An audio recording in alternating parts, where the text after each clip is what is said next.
There are 7 football clubs that perfectly represent the 7 heavenly virtues, and I will be going over them all, starting with the virtue of kindness. Kindness is defined as the act of showing empathy and compassion and connecting with people in a way that makes them feel valued. A club that has shown renowned kindness is Liverpool. Liverpool's "You will never walk alone" is not just a club mantra, it is a way of life etched in the very soul of the club. The club's heartwarming connection with its fan base and the Liverpool community goes beyond football. In 2023, Dyer, a 12-year-old Liverpool fan born with Cromwell syndrome, captured hearts when his emotional reaction to hearing Liverpool's anthem, "You'll Never Walk Alone," went viral.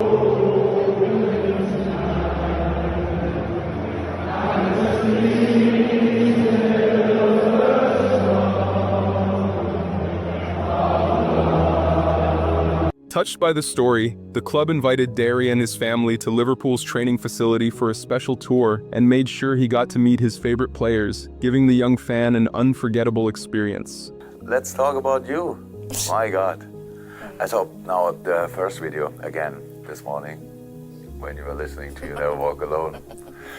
My friend, what I really love about it, I'm a bit older, but it's so similar what you felt in that moment to what I feel in moments. This song means obviously a lot to you and it means a lot to me. So I really could feel your emotions in that moment. I love the phrase when you said you treat Liverpool like as your best friend.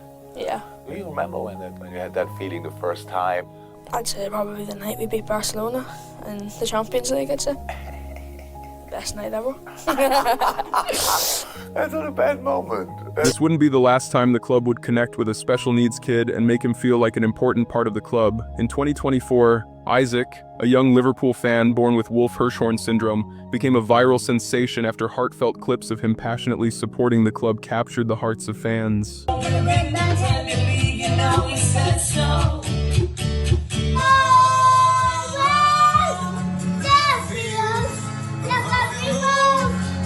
I was getting messages from all over the world. And in true Liverpool spirit, the club would send his 2 favorite players to pay him a surprise visit at school. Hi everyone. I'm looking for someone who is a big Liverpool fan. And he loves to play the guitar. I think his name is Isaac. Are you Isaac? Yeah. Oh, nice to meet you. Are you a big Liverpool fan? Yeah. Can I sit over here with you as well? Who's that? Okay. Oh, is that a good player? Yeah. A very good player or a good player? Yeah. What are you playing? Like some others. Oh, I've never played that. I've brought a friend with me as well. You want to see him too? Yeah. Should I bring him out? Yeah. Yeah? Hello. Hi, Sarah. How are you? Get a chair. It looks like me, huh? Isaac was taken to the training facility where he got to meet the rest of the Liverpool team, and by the next match day, he would walk out of the tunnel as a mascot with his favorite Liverpool player. It is safe to say it was an experience the 6-year-old would never forget. Liverpool is a club that offers more than just football. The club's mantra of "You will never walk alone" resonates as a promise to stand together, especially in difficult times, helping to build a unique emotional bond between the club and its supporters. Talking about emotional bond, the next club on my list also enjoys a cult-like following, and it is the club that I chose to represent the virtue of chastity. Chastity is characterized by loyalty and abstinence from things of sensual nature. A football club that is well known for their unyielding loyalty is Arsenal. It is no secret that Arsenal fans are considered one of the most loyal fan bases in football. You could always tell that somebody genuinely loves football if they support Arsenal. However, most times this compliment is backhanded as banter material. Women, did you know that you can know a lot about a guy just based on the team he supports? Let me talk you through it. If he supports Arsenal, this man is extremely loyal. But this man does not care about losing. He's used to failure, and when I say he's not a failure, but he likes it. Like, he's the type of guy to failure say, "Oh, but I'm still sick though, innit?" This man here, in the worst of times, he's gonna stick with you. You could fart and he'd sniff it and enjoy it, because it's you. Arsenal used to be the trophy club in the late 90s and early 2000s. Under the leadership of French manager Arsène Wenger, the Gunners won 6 major titles from 1997 to 2004, which included 3 Premier League titles and 3 FA Cups. winning the 2004 Premier League title as Invincibles, and came very close to winning their first Champions League title in 2006. That defeat in the final would go on to mark the beginning of the end of the club's most successful era. The arrival of Russian billionaire Roman Abramovich at Chelsea would see the club eclipse Arsenal as the face of London. After winning the league title in 2004, Arsenal stuck with Wenger for a further 14 years without winning another league title. However, despite this prolonged dry spell, he hardly lost the backing of the club. During this period, their city rivals Chelsea, although very much successful, ran through 10 different managers. When Wenger finally left in 2018, the underwhelming end to his Arsenal career didn't stop the club from immortalizing his legacy. Time and time again, Arsenal has shown that they don't forget their own, and another great example of the club undying loyalty is how they handled out of favor academy graduate Jack Wilshere. Wilshere broke the record as the youngest debutant in the Premier League when he made his first team debut in 2008 at 16. His technical abilities will see him heralded as the next big star in English football. At just 19, Jack Wilshere would outclass a midfield dynamo of Xavi, Iniesta, and Busquets in a 2011 Champions League clash. However, 4 months after his man-of-the-match performance, he sustained an ankle injury that would mark the beginning of the end of his career. Injuries meant he didn't quite settle at Arsenal, and his contract was terminated at both West Ham and Bournemouth. He would go on to endure a tough spell in the Danish league before announcing his retirement at the tender age of 30. For a player who had the world at his feet at 16, it was a menacing end to a promising career. However, in the true spirit of loyalty, Arsenal would give their former starlet another chance at life and made him head coach of Arsenal's under-18s. Wilshere would go on to play a crucial role in developing most of the exciting talents that now represent the future of Arsenal. Whether it is Arsene Wenger, Thierry Henry, or Jack Wilshere, Arsenal has shown that it is a club that is not only hungry for success but also a club that never forgets one of their own. The next club on my list is another European juggernaut, and it is the club that represents the virtue of diligence. Diligence is a virtue that describes an attitude of constant and earnest effort to achieve something, regardless of any distractions and pitfalls that may occur. A club that is well known for their relentless work ethic and dedication is Bayern Munich, or as they are fondly called, the German Machines. It's no coincidence that Bayern has absolutely dominated the Bundesliga, winning an outrageous 22 league titles in 25 seasons since the turn of the century, and has established themselves as a dominant force in European football. However, despite this immense success, the Bavarians' achievements have been heavily downplayed, as many argue that they lack substantial competition in Germany, and as a result are able to pull top talents from rival clubs, which further widens the gap between them and the rest of the league. Truth be told, this argument holds an element of truth. The signing of top talents like Lewandowski, Matt Hummels, and Götze from league rivals Dortmund makes a strong case, and in recent times, the transfer of Upamecano and Nagelsmann from Leipzig has established Bayern as an apex predator. However, this doesn't tell the entire story. The Bundesliga wasn't always a one-club league. In fact, by the time the German league started in 1963, Bayern wasn't even part of the league, and the first 7 seasons was won by 7 different clubs. Also, unlike other European leagues where wealthy oligarchs can acquire and change the fortune of a club, the German league has a strict 50+1 rule that prevents a single individual from owning more than 49% of a club, and as a result, most German clubs are owned by fans. Bayern winning an outrageous 32 league titles since gaining promotion in 1965 has nothing to do with having a bigger bank account, but everything to do with a club culture of relentlessness, which has been preserved by the involvement of ex-players at board and technical levels. The club is run by people who understand the game, and as a result, there is hardly a transitional season at the club.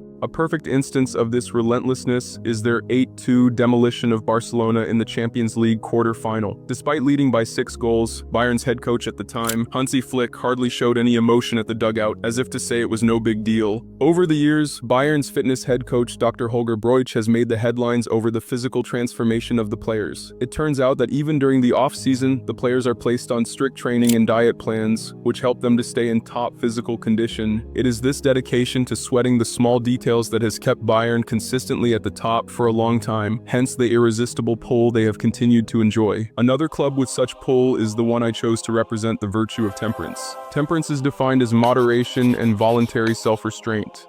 A football club whose self-restraint has contributed to its success is Barcelona. Barcelona is a club that is well known for their tiki-taka style of play, which became very popular in the late 2000s and early 2010s under Pep Guardiola, a period they dominated European football, winning 14 major titles in 3 years. However, what was most captivating about their success was that it came after they got rid of superstars like Ronaldinho, Eto'o, and Deco and relied on younger, inexperienced players from the academy. When Barcelona faced Manchester United in the 2009 Champions League final, 7 out of the starting 11 were graduates from Barca's La Masia Academy, and a young Lionel Messi masterclass saw Barcelona win their second Champions League title. That season, Messi became the first La Masia graduate to clinch the Ballon d'Or. The following year, Barca's La Masia graduates would dominate the starting lineup for Spain in the World Cup final, and an Andres Iniesta's 60-minute strike would go on to make the difference. The Barca identity was so overwhelming that Germany head coach Joachim Löw confessed in an interview, "You can see it in every pass, how Spain play is how Barcelona play."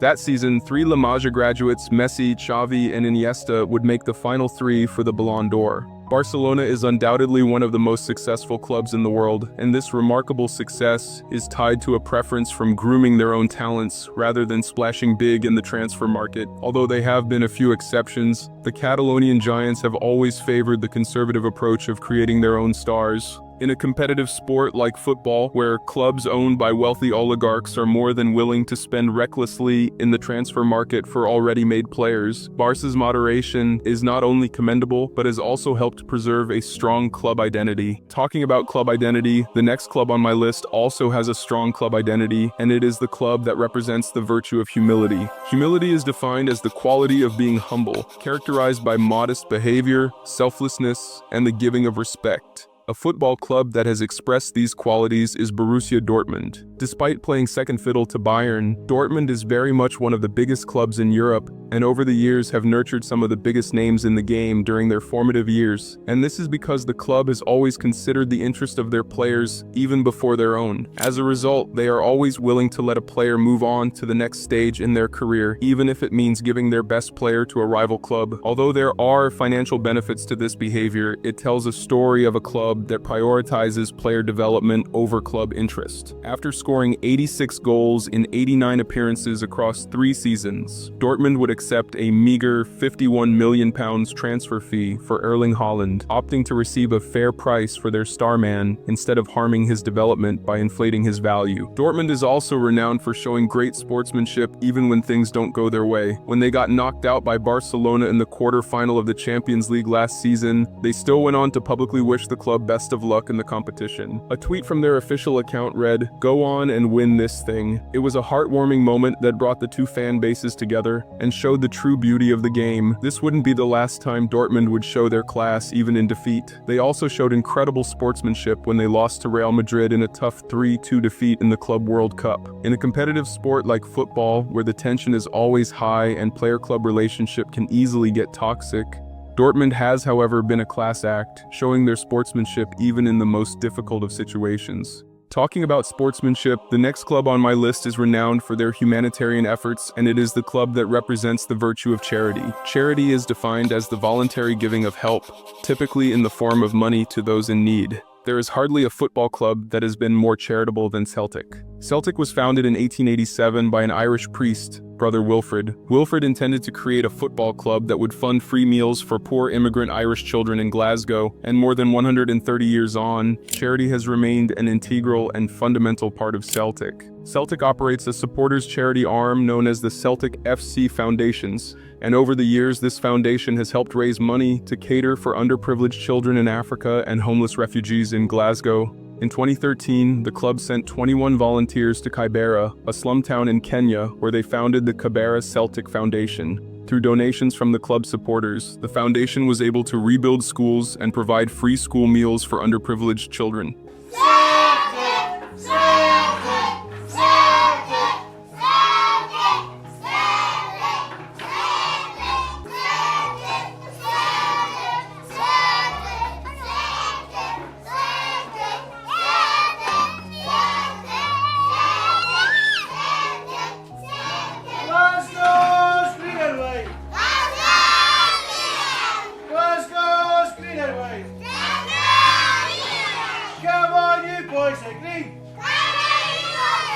Despite his passing in 1915, Brother Wilfrid's vision of Celtic being a humanitarian football club has been carried by the club, and for the past 26 years, the club has been running a special Christmas fundraiser aimed at providing financial support to homeless refugees during the holiday season. often going as far as organizing sleepouts where club supporters volunteer to sleep in the open stadium under harsh weather conditions in a bid to raise awareness on the troubles of homeless people. We're trying to help 200 local families who've got children. We're trying to help 10 or 11 charities who look after people who lead chaotic lives. So within that group are refugees and women and children in refuge, but a lot of homeless charities. And this is their life, you know. And at 6 o'clock tomorrow morning, we'll come back into this room, we'll have breakfast, we'll get in our cars, we'll go home, and we'll get showered and go to sleep for a few hours.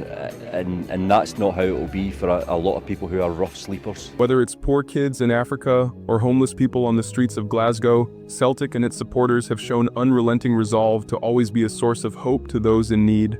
Speaking of hope, the next club on my list never lost hope, and it is the club that represents the virtue of patience. Patience is defined as the ability to tolerate delay or suffering without giving up. A football club that never gave up is Tottenham Hotspur. It is safe to say Spurs have been the weeping boys of the Premier League Big Six for years. Since winning the League Cup in 2008, the club has faced countless agonizing near misses, which earned them the derogatory nickname Spursy. After winning their last league title in 1961, Spurs came within touching distance of winning another league title in 2016. With just 2 games to the end of the season, Spurs were 7 points behind league leaders Leicester and needed a win against London rivals Chelsea to keep their title charge alive in what is now known as the Battle of the Bridge. Chelsea would come back from a 2-goal deficit to tie the game and hand Leicester the title. 3 years later, a Lucas Moura hat-trick would see Spurs come back from a 3-0 aggregate to upset Ajax in a 3-2 victory in Amsterdam and advance to their first European final since 1963. However, despite the team's best effort, they would again lose to Liverpool in a crushing 2-0 defeat. This lack of silverware over the years would see Spurs lose some of their best talents to rival clubs, and at some point, the club even became the biggest joke in the Premier League. Will Spurs ever win the Premier League? No. No. What's funny about that? Just broken my heart. Despite the fact that nobody thought so much about Spurs, the fans never stopped believing, and the club focused on the process, making gradual improvements. In 2019, they moved into a new 62,000-sitter ultra-modern stadium, and 6 years later, they would fight their way into another European final, this time against Manchester United in the Europa League final. As expected, even against a struggling United side, nobody gave Spurs a chance. There's no way Tottenham beat Man United in a European final. No chance. What, because of all the faith? History, mentality, they're just a club who will find a way to win. They're intangibles, they don't really exist. They do. I just think the whole Man United in a European final would be too much for Tottenham. Just you wait. Tottenham would go on to secure a tough 1-0 victory over Manchester United, winning their first European title in 62 years. That trophy would see club captain Son Heung-min win his first ever trophy in his 10-year stint at the club. Spurs' Europa League triumph is a true testament that delay is not denial. They proved that with hard work and patience, success will surely come.